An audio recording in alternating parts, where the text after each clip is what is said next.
Uh, this is ARM semi-auto shotgun. So, maganda po siya.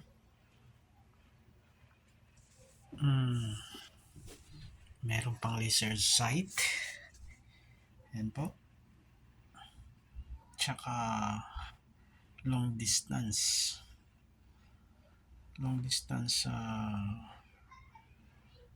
Siguro almost 50 meters. Kaya pa. Dahil po mahaba po ang kanito barrel. So, ako na rin nag-improvise nitong laser sight niya. Yan po. So, yun. Kasi hindi mo na kailangan gumamit ng sight na sisilipin mo pa. So, yun lang pagitna mo lang yung dalawang laser sight. Ito, sa likod. Doon. Yun lang. Pagitna mo lang yung subject. Sigurado ko, boom. Sapul na, no? Pindutin mo lang ulit. Tapos, itong isa, ganun din. Yan po yung mga bala. Yan. Ito po. Diyan lang po nakalagay. Kung sakasakaling ilulod mo tanggalin mo lang. So, okay na. Yan. Yan. Ibalik ko na. Tapos, magandaan nito isang kasam lang. Dire-diretso na. Ito lang naman yan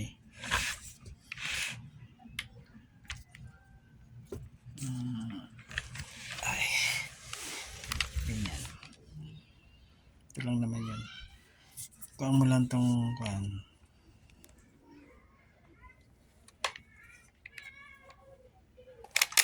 yan.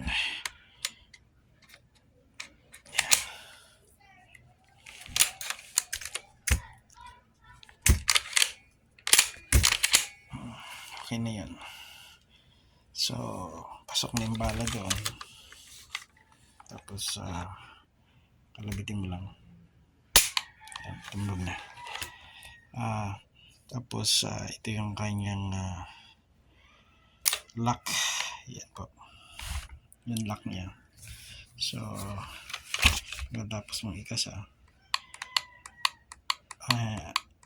I-lock mo para hindi aksidenteng kalabit mo yung barrel. Yung gatilyo pala. Tapos, pag kailangan paputukin, push mo lang. Bang! Dire-diretso na. Kagandahan nito, isang bisis mo lang ikasa. Tapos, tuloy-tuloy na yung putok. No? Tapos mong ikasa, lagyan mo ng bala dito. Kasi hindi mo ito malalagyan ng bala hanggat di mo ikasa. Kasi, matigas. Kaya pag kinasa mo siya, na nakapermanente, no? So, doon mo lang siya makakasa. Doon mo lang siya malalagyan ng bala sa chamber. Tulad nito. Ayan. So,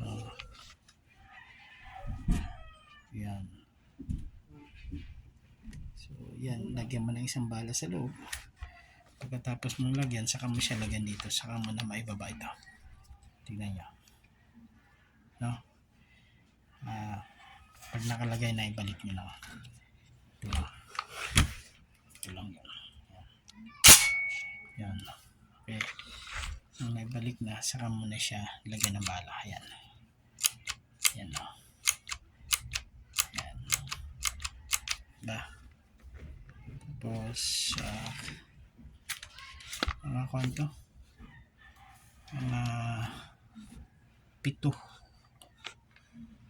Pitong bala ang mailalagay sa loob.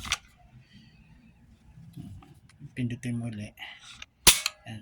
balik na siya. Tuloy-tuloy lang yan hanggang sa maubos yung bala, labas lang ng labas. So ito lang kagandahan nito kaysa doon sa ikakasama mo muna saka mo maglulod yung bala. Ito naman dire-diretso lang. Yan po yung arm, ang pangalan po niyan. Okay, maraming salamat po.